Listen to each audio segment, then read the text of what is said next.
Hello programmers, welcome back to this front end mastery series. और आज के इस सीएसएस के लेक्चर में हम दो प्रॉपर्टी के बारे में जान, पहला ओवरफ्लो और दूसरा ओपेसिटी। तो चलिए बिना किसी देरी के करते हैं वीडियो को स्टार्ट। मैं यूज कर रहा हूँ यहाँ पे visual studio code editor. CSS के फोल्डर के अंदर हम सबसे पहले ओवरफ्लो करके एक फोल्डर बना लेते हैं। ओवरफ्लो नॉट फ्लो ई, इसको रीनेम करके फ्लो कर देते हैं। यस, तो सबसे पहले मैं आपको प्रॉब्लम स्टेटमेंट समझाता हूँ कि एक्चुअल में बिफोर अंडरस्टैंडिंग की ओवरफ्लो क्या है, ये प्रॉब्लम है क्या, जिसके सॉल्यूशन के बारे में हम आज पढ़ेंगे। ठीक है, तो सबसे पहले हम यहाँ पे बॉयलरप्लेट जनरेट कर लेते हैं और यहाँ पे हम यूज करते हैं किसका टाइटल दे देते हैं कि ओवरफ्लो। सबसे पहले एक डिफ क्रिएट कर लेता हूँ मैं। इसके अंदर मैं एक पैराग्राफ टैग के अंदर लॉरेम इप्सम के 100 डमी टेक्स्ट ले आता हूँ। तो चलिए, ये तो हो गया कंटेंट। ठीक है, यानी कि एक एलिमेंट है पी जिसके अंदर ये सारा कंटेंट अवेलेबल है। अभी मैं क्या कर रहा हूँ, स्टाइल टैग के अंदर आ रहा हूँ। इस डिफ को मैं टारगेट कर रहा हूँ एंड इसकी हाइट विड्थ में सेट करता हूँ। हाइट इसकी हम रख लेते हैं 200 पिक्सल। ठीक है, विड्थ हम रख लेते हैं, विड्थ भी इसकी 200 पिक्सल रख लेते हैं। तो ये एक बॉक्स क्रिएट हो गया, बट वो बॉक्स आपको दिखेगा नहीं, इसके लिए मैं क्या करता हूँ, एक बॉर्डर बना लेता हूँ 1 पिक्सल की सॉलिड और इसका कर लेते हैं ब्लैक। तो अभी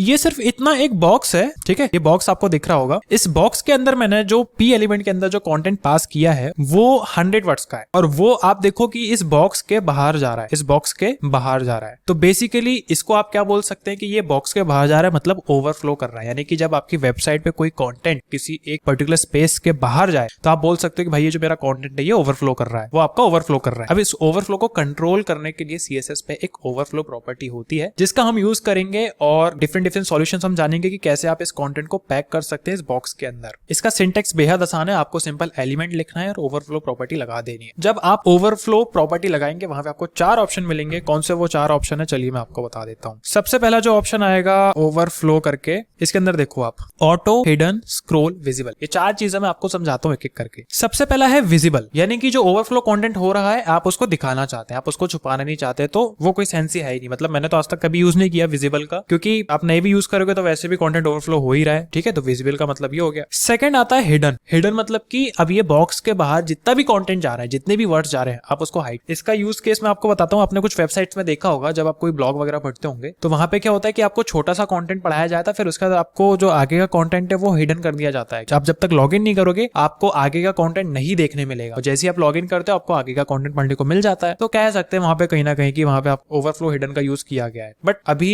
इनिशियल स्टेज पे आप इसका यूज मत करना, क्योंकि आपका कंटेंट ही पूरा हिडन हो जाएगा। थर्ड आता है स्क्रोल, यानी कि अब जितना भी कंटेंट था वो आपका इस बॉक्स के अंदर पैक हो गया है। अगर आपको इसको पूरा रीड करना है तो जैसे आप इसको स्क्रॉल करोगे, देखो स्क्रॉल बार ऐड हो जाएगा और आप इस बॉक्स के अंदर से वो सारा कंटेंट पढ़ सकते हैं आसानी से। स्क्रॉल यानी कि सिंपल स्क्रॉल बार लग गया। एंड लास्ट जो आता है वो होता है ऑटो, यानी कि ऑटोमेटिकली ये समझ जाता है कि भैया मुझे स्क्रॉल बार लगाना है और ये इस तरीके से आप उसका कंटेंट पढ़ सकते हैं। So this is all about overflow property in CSS. थोड़ा सा एक बार मैं फिर से बता देता हूँ। सबसे पहला जो होता है वो है विजिबल। एक डिफॉल्ट वैल्यू होती है, यानी कि इसमें क्या होगा, जो ओवरफ्लो का कंटेंट है वो क्लिप्ड नहीं रहेगा एंड जो भी कंटेंट है वो आपके एलिमेंट बॉक्स के बाहर रेंडर होते रहेगा। ठीक है, सेकंड आता है हिडन, यानी कि जो ओवरफ्लो कंटेंट है आपका वो क्लिप्ड हो जाएगा एंड जो रेस्ट ऑफ द कंटेंट है वो इनविजिबल हो जाएगा। उसके अंदर कोई भी स्क्रॉल बार प्रोवाइड नहीं रहेगा। ठीक है, जैसे अगर मैं यहाँ पे हिडन कर देता हूँ ना, तो आप सोच रहे हो कि स्क्रॉल बार हो जाएगा, तो नहीं, वैसा कुछ नहीं है। यहाँ पे कोई स्क्रॉल बार नहीं है, ये पूरा हाइड हो चुका है। ठीक है, नंबर 3 आता है स्क्रॉल, यानी कि इसमें जो ओवरफ्लो का कंटेंट है वो क्लिप्ड हो जाएगा, but scroll bars are provided to allow the user to scroll and view the hidden content. जो भी है, स्क्रॉल बार हमेशा प्रेजेंट रहेगा even if the content fits within the elements box. And number 4 जो last हमारा आता है, which is auto, similar to scroll but scroll bars are only provided if the content overflows the element box. ठीक है, अगर if the content fits within the element, इसमें कोई भी स्क्रॉल बार विजिबल नहीं रहेगा। एग्जांपल के लिए मैं आपको देता हूं, इस लोरम इप्सम वाली लाइन को हम हटाते हैं और यहाँ पे हम लिखते हैं लोरम, नहीं पूरा लोरम नहीं, लोरम 20 वर्ड्स मैंने यहाँ पे लिखे और मैं इसको यहाँ पे कर दे रहा हूँ ऑटो। तो देखो यहाँ पे कोई भी स्क्रॉल बार नहीं है। ठीक है, यानी कि स्क्रॉल बार आपका कब मिलेगा, जब वर्ड की साइज यहाँ पे ज्यादा हो जाएगी। जैसे इसको हम बढ़ा देते हैं, जैसे मैंने यहाँ पे कॉपी पेस्ट करके टेक्स्ट बढ़ा दी, अब यहाँ पे देखो स्क्रॉल बार आ गया, यानी कि ऑटोमेटिकली डिटेक्ट कर लेगा कि क्या मुझे यहाँ पे स्क्रॉल बार लगाने की जरूरत है। अगर है तो वो ऑटोमेटिकली लग जाएगा और अगर नहीं है तो फिर जरूरत ही नहीं है स्क्रॉल बार की। यूसेज टिप्स में आपको कुछ बता देता हूँ। तो सबसे पहला, आपको ओवरफ्लो, ऑटो और स्क्रॉल का यूज कब करना है, जब आप मेक श्योर करना चाहो कि भैया जो कंटेंट वो हमारे एक बॉक्स के अंदर ही होना चाहिए और और स्क्रॉल बार के थ्रू यूजर उसे एक्सेस कर सके। ओवरफ्लो हिडन को आपको कब यूज करना है, जब आप चाहते हैं कि भाई जो आपकी वेबसाइट पे कंटेंट है वो साफ सुथरा रहे, गंदगी ना मची रहे, यानी कि लेआउट्स मेंटेन रहे। और अगर आपको for a better user experience अगर आपको कस्टम स्क्रॉल बार्स बनाना है तो वो भी आप बना सकते हो with the help of pseudo elements और जावास्क्रिप्ट की लाइब्रेरीज के साथ उसका अपीयरेंस और भी ज्यादा इंक्रीज कर सकते हो। रिस्पॉन्सिवनेस अगर आपको बरकरार रखनी है अपने वेबसाइट पे तो आप ओवरफ्लो ऑटो का भी यूज कर सकते हैं। Basically overflow auto property is particularly useful in responsive designs to manage content overflow without always showing scroll bars. तो ये हो गया हमारा ओवरफ्लो के बारे में। अब हम समझते हैं कि भैया ओपेसिटी का क्या खेल है, यानी कि ओपेसिटी क्या होती है। तो बेसिकली CSS के अंदर मैं ओपेसिटी करके एक HTML फाइल बना लेता हूँ .html और आउटपुट स्क्रीन जनरेट कर लेते हैं, बॉयलर प्लेट जनरेट कर लेते हैं और यहाँ पे हम लिख देते हैं ओपेसिटी। ओपेसिटी क्या होता है, ठीक है। ओपेसिटी बेसिकली डेफिनेशन नहीं बताऊंगा आपको, बता के कोई बकवास नहीं करने वाला। थ्योरेटिकल डेफिनेशन बता के आपको बोर नहीं करूंगा, सीधा प्रॉब्लम स्टेटमेंट पे लिख के चलता हूँ। यहाँ पे सबसे पहले हम एक H1 टैग के अंदर लिख लेते हैं ओपेसिटी प्रॉपर्टी, ठीक है। Opacity property, opacity.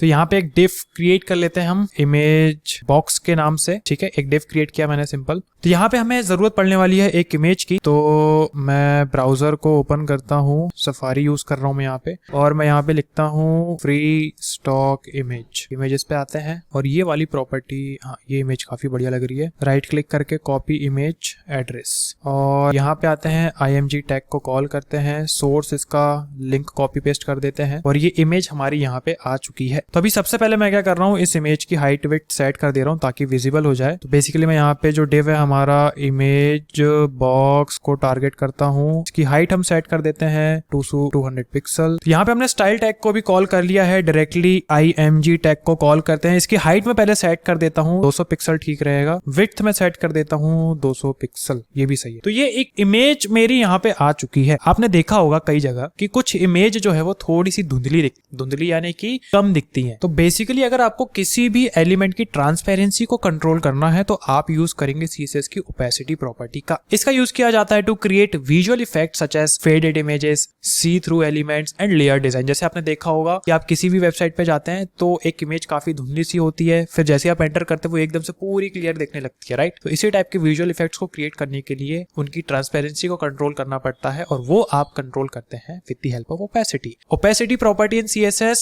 Basically transparency level define करती है किसी भी एक एलिमेंट का। इसकी जो वैल्यू है आप 0 से लेके 1 के बीच में सेट कर सकते हैं। 0 का मतलब है कंप्लीटली ट्रांसपेरेंट यानी कि दिखेगी ही नहीं, और 1 का मतलब है कंप्लीटली ओपेक यानी कि फुल्ली विजिबल। अब आप जो वैल्यू डालेंगे 0 और 1 के बीच में, वो किसी भी एलिमेंट को कितना ट्रांसपेरेंट बनाना है। अब इसका यूज आपको कब करना है, जब आपको विजुअल लेयर्स क्रिएट करनी हो विद ओवरलैपिंग एलिमेंट्स। सेकंड, जब आपको होवर इफेक्ट क्रिएट करना हो टू हाईलाइट और फेड एलिमेंट्स, जब यूजर उन पे होवर करे। तो चलिए यहाँ पे ये इमेज मैंने बनाई थी, तो मैं सिंपल यहाँ पे आता हूँ और ओपेसिटी करके यहाँ पे प्रॉपर्टी को कॉल करता हूँ। मैंने आपको बताया था 0 से 1 के बीच में प्रॉपर्टी दे सकते हैं। अगर आप 0 देंगे मतलब कुछ भी नहीं दिखेगा, 1 देंगे मतलब पूरा दिखेगा, और 0.3 देंगे तो ये कुछ इतना मतलब परसेंटेज के बेसिस पे चलता है, यानी कि 1 से 100% तक। 0.3 मतलब कि 30%, यानी कि आप यहाँ पे ऐसे 30% भी लिख सकते हैं, ठीक है, कोई इशू नहीं है। पर मैं यहाँ पे 0.3 लेके चल रहा हूँ। तो अगर जैसे मान लेते कि मैं यहाँ पे बोलता हूँ कि यार मुझे एक होवर इफेक्ट मैं यहाँ पे क्रिएट करके देखता हूँ। अब मैं ये चाहता हूँ कि जैसे मैं इसमें होवर करूँ, जैसे कि अपना कर्सर इस पे लाऊं, तो ये पूरी की पूरी इमेज मुझे दिखनी स्टार्ट हो जाए। तो मैं क्या करता हूँ, यहाँ पे 4 इमेज ले लेते हैं। अब बढ़िया रहेगा कि अब मैं किसी भी इमेज पे अपना कर्सर लाऊंगा तो वो पूरी इमेज यानी कि 100% उसकी ओपेसिटी हो जाए, वो मुझे दिख जाए। तो बेसिकली हम यहाँ पे करते हैं इमेज और उसको हम प्रॉपर्टी देते हैं होवर की, कि भाई जैसे ही इस पे कोई होवर आए तो इसकी ओपेसिटी जो है वो आप कर दो 1 यानी कि 100%। ये देखो जैसे मैं इसमें अपना कर्सर ला रहा हूँ 100% हो रहा है। एक साथ 2 कभी नहीं हो सकता, यानी कि आपका कर्सर एक बार पे एक ही इमेज पे रहेगा, तो जिस इमेज पे भी आप लाएंगे कर्सर उसकी ओपेसिटी यहाँ पे 100 होते जाएगी। प्लस यहाँ पे हम एक और प्रॉपर्टी ट्रांजिशन ड्यूरेशन डाल देते हैं, जैसे कि 1 सेकेंड, ठीक है, 1 सेकेंड, यानी कि जैसे ही मैं इसमें होवर करूंगा ये 1 सेकेंड का टाइम लेगा to fill its opacity to 100%, ठीक है, क्योंकि मैंने यहाँ पे 1 सेट करी हुई है। जैसे आप दूसरे में आएंगे फिर से ये 1 सेकंड का टाइम लेगा। आप इसको चाहो तो 2 सेकंड भी करके अच्छे से देख सकते हो। जैसे ये देखो 2 सेकंड का टाइम ले रहा है, यानी कि धीरे से आ रहा है। तो ये कितना बढ़िया इफेक्ट लग रहा है। इसी को आप कहते हैं ओपेसिटी प्रॉपर्टी, जो कि CSS आपको देता है। तो आई होप आपको ओवरफ्लो और ओपेसिटी के बारे में अच्छे से समझ में आया होगा कि CSS में इसका क्या रोल है, कैसे यूज किया जाता है। Make sure to solve the assignment, जो कि इस वीडियो के डिस्क्रिप्शन में मैं अटैच कर रहा हूँ। मिलते हैं नेक्स्ट वीडियो पे। वीडियो कैसी लगी कमेंट करके जरूर बताना और शेयर कर दो अपने उन सारे दोस्तों के साथ जो कि फ्रंट एंड सीखने की कोशिश कर रहे हैं पर सीख नहीं पा रहे। मिलते हैं नेक्स्ट वीडियो पे, जहां पे हम थोड़े से एडवांस कंसेप्ट सीख रहे होंगे।